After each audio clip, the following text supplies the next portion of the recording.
one thing that I was looking for in particular, did the Prophet ﷺ go beyond the Sidratul Muntaha alone, or was he accompanied by Jibreel? And I've looked in as many sources as I could, and I have access to, I could not find anything except for an indirect reference. And that is in Sahih Bukhari, the Prophet ﷺ says, ثُمَّ عُرِجَ بِي حَتَّى ظَهَرْتُ لِمُسْتَوًا أَسْمَعُ فِيهِ صَرِيفَ الْأَقْلَامِ.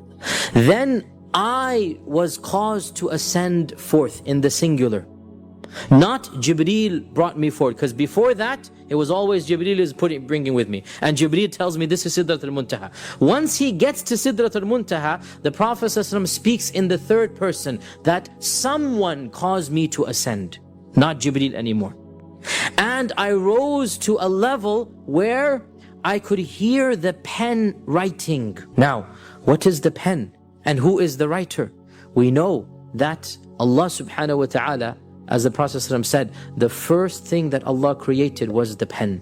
أول شيء خلق الله تعالى القلم. And then Allah told the pen, uktub. So the pen asked Allah, what should I write? And Allah said, write everything that will happen until the end, until Yawm al-Qiyamah. Write everything. So the pen is being written directly by the command of Allah. There is no scribe doing the writing. The pen is a creation of Allah that is doing the writing. And the Prophet ﷺ is saying, I rose to a level where I could hear the pen being inscribed. Allahu A'lam, we can assume from this that the Prophet ﷺ rose beyond the Sidratul Muntaha alone. For two reasons. Number one, Jibreel is not mentioned at all. Jibreel is mentioned as having shown himself in his original form. Where? At the Sidra. At the Sidra. Right? That's what the Prophet ﷺ said. That once the Sidra has basically been shown, then I saw Jibreel. So it is as if now Jibreel has left off his shackles. He is now free to be who he is. But that's all he can be, at the Sidra. Then the Prophet ﷺ says in the singular, then I, biya, singular, I was caused to ascend up. There is no mention of Jibreel at all. Until I could hear the pen. Who is doing the writing? There is no angel above the Sidratul Muntaha. There is no living creature above the Sidratul Muntaha as far as we know. That's where everything stops. Now we hear that the Prophet ﷺ has gone beyond this. And therefore, it is, inshallah, legitimate to say that the Prophet ﷺ went to a level that no living creature has ever been to as far as we know. No living creature. He went beyond Jibreel, he went beyond even the Sidratul Muntaha, and he heard the divine pen as it was writing in the book that Allah Azza wa Jalla has with him. Because the Prophet ﷺ says that Allah wrote in a book that he has with him. كِتَابٌ عِنْدَهُ فَوْقَ عَرْشِهِ. There is a book that Allah has above the throne. And the Prophet ﷺ is saying, I rose to a level I could hear the pen inscribing in the book. Who else is there in this audience other than the owner of the throne and the one who tells the pen to write? So this was an elite audience, the likes of which we don't know ever occurred with any other being, any other creature. But we don't have any details about what was said except for the 50 salawat. Even though we can assume that other things were also said, but the only thing that has been reported to us is that the Prophet ﷺ said that 50 salawat were prescribed for me. And then from there we go on to what everybody knows, right? So this particular, and this is the pinnacle, and perhaps there is a wisdom that what happened is something that is private. What happened is something that is so precious, that is so noble, that is such a blessed gift that the Prophet ﷺ doesn't need or want to tell us. And that is something that only Allah and the Prophet ﷺ know the full conversation, what took place. And that is perhaps a wisdom as well. What do we know of this conversation? Just one thing. And that is, Allah told him to pray 50 times. That Allah Azza wa Jal, فُرِضَتْ عَلَيَّ, the Prophet said, فُرِضَتْ عَلَيَّ الصَّلَوَاتُ خَمْسِينَ صَلَاةً كُلَّ يَوْمٍ. 50 salawat every single day. Now you know the story from here. And he goes back down and he meets Musa. Now he must have passed by Ibrahim, because Ibrahim's in the 7th, right? Musa's in the 6th. He must have passed by. Ibrahim says nothing. Why not? Two reasons. Number one, Ibrahim alayhi salam is at a higher level. And it is not in the nature of Ibrahim to يعترض or to try to second guess. Whatever Allah says will go. Whereas Musa is not at that level of Ibrahim, and he wants to try to negotiate. Another point, Ibrahim has no experience with large ummahs, whereas Musa is the most experienced prophet up until this time. Up until this time, when he meets the Prophet ﷺ, he is the most experienced prophet. Now the Prophet ﷺ is going to have experiences in the Madini phase especially. But in the Meccan phase, he's only been active for 11, 12 years, right? And Musa has had, how much? 80 years or something of interaction with the Bani Israel, if not more than this. We don't, probably more than 80 to be honest. We don't know exactly when he became a prophet, but at least 80 to 90 years. So he has more experience. And therefore, Musa is the one who asks him. Oh, there's a third reason as well, by the way. There's a third reason. So, the first two we mentioned. The third one, Musa knows that something is going to happen in this meeting. How does he know this? Because he's been there, done that at a smaller scale. Way smaller. Because Musa is the only prophet whom Allah Azza wa Jalla spoke to directly before the Prophet Muhammad Sallallahu Alaihi Wasallam. There is of course a reference to Adam being spoken to as well, by the way, but that was in Jannah. That was in Jannah. But Musa only went up to a mountain, and Allah spoke to him on this earth. Our Prophet Muhammad Sallallahu Alaihi Wasallam, he was granted a divine audience in the presence of the King of Kings.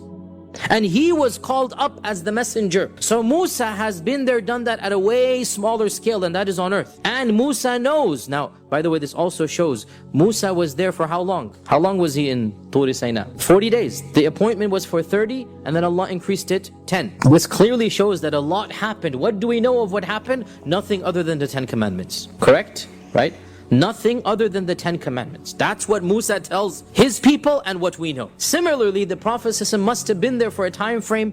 Time doesn't have meaning up there, right? There's no watch over there. This is in the world of Allah Azza wa Jal. When he comes back to this earth, only a few minutes have gone by. But what happened and how long, this is another dimension for us, if you like, right? So how long was he in the presence of Allah? What happened? Zero details.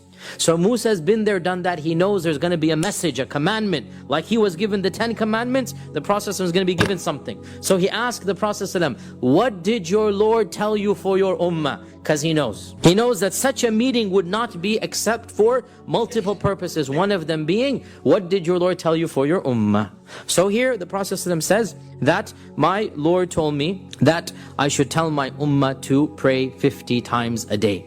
To pray 50 times a day.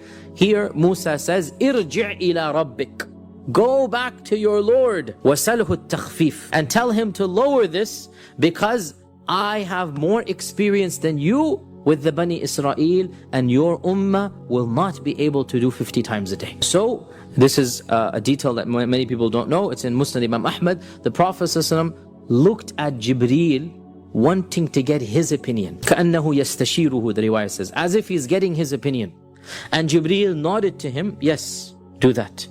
And this shows us that despite Musa being who he is, the Prophet ﷺ did not feel content until he got a second opinion. A second opinion. And you know, in the world that we live in, anything that's major, we should always get a second opinion. Here, even in the next world, the Prophet ﷺ is getting a second opinion. Right? Musa's opinion is good, but it's not good enough. So he looks to Jibreel, كَأَنَّهُ يَسْتَشِيرُهُ, getting his istishara. What do you think? And so Jibreel nods to him, أي نعم, yes, you should do it. So basically backed with the second best prophet and the first best angel, right? The Prophet feels empowered. So, and this is, by the way, another evidence that Jibreel did not go up with him. That Jibreel is still down. That he's going up by himself. Right? So he goes back up, because if Jibreel had gone up, then he wouldn't have needed to do the asking there. Jibreel is in the 7th heaven, in the 6th heaven. So the Prophet went back up. Now here is where the riwayat differ. Some of them say it went down 5, 5, 5. Others say it went down 10, 10, 10. There is no way to resolve this. They're all authentic. But really the point is the same. And that is multiple times back and forth, back and forth. If 5 times, or was it 9 times, but it went back and forth. We don't know exactly how many, because the riwayah differ, but it was clearly at least 5 times. At least 5 times he's going back and forth, and every time Musa is telling him the same thing, that go back to your Lord and ask him to lower it, because I have tested the children of Israel and they will not be able to do this. Your ummah will not be able to do this. Until finally when he came back down with 5, this was when Musa said it one more time, and the Prophet ﷺ said, I have gone back and forth حَتَّى اسْتَحْيَيْتُ, until I am embarrassed now. How much am I going to do? How much am I going to go back? وَلَكِنْ أَرْضَى وَأُسَلِّمْ, but I am content and happy. So when he said this, nada munadin, a voice called out, and this is the voice of Allah subhanahu wa ta'ala, أَمْضَيْتُ فَرِيضَتِي وَخَفَّفْتُ عَنْ عِبَادِي, my fariḍah has been established, and I have made things easier for my servants.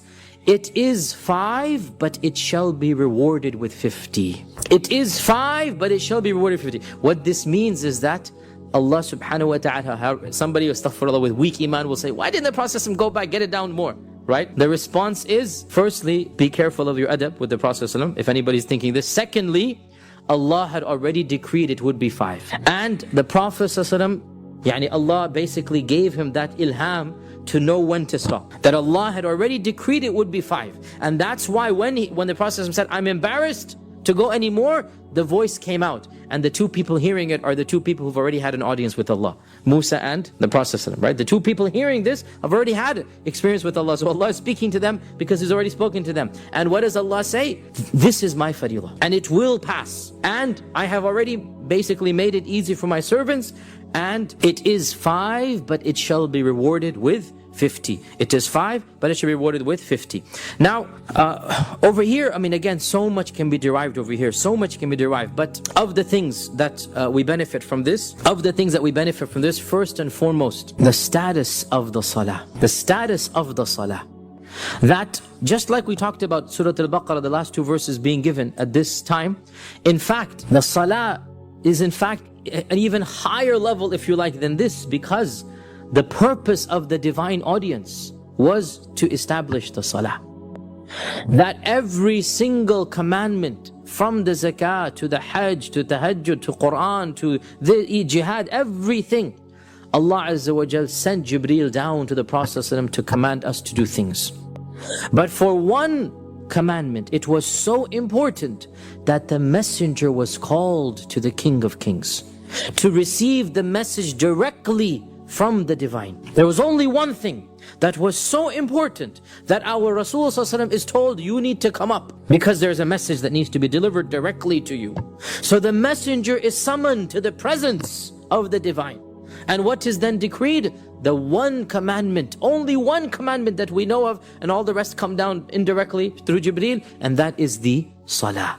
And if this was the only blessing that we have of Salah, it is enough of a blessing. But you can add to this that the Quran is full of the importance of Salah. وَأَقِمِ الصَّلَاةَ لِذِكْرِ أَقِمِ الصَّلَاةَ طَرْفَ النَّهَارِ وَزُلَفًا مِنَ النَّيْلِ. Every single prophet is mentioned in the Quran as praying. The Prophet ﷺ says, I passed by the grave of Musa, he was praying. The Prophet ﷺ says, I entered Bayt al-Maqdis, Ibrahim is praying, Musa is praying, Isa is praying. Salah is a standard, every single prophet. And so many verses in the Quran, and there are plenty of khutbahs you can listen to about the blessings of Salah. The very first verse in the Quran, that this is هُدَى لِلْمُتَّقِينَ الَّذِينَ يُقِيمُونَ الصَّلَاةِ. From the very beginning, right? Isa in the cradle, as a baby, he says that my Lord has commanded me with salati was zakati ma dumtu hayya. As a baby he is saying, my Lord has commanded me to do salah and to pay zakah as long as I live. All of this shows salah was important, and it was so important for our ummah that Allah subhanahu wa ta'ala himself invited the Prophet to receive this direct commandment.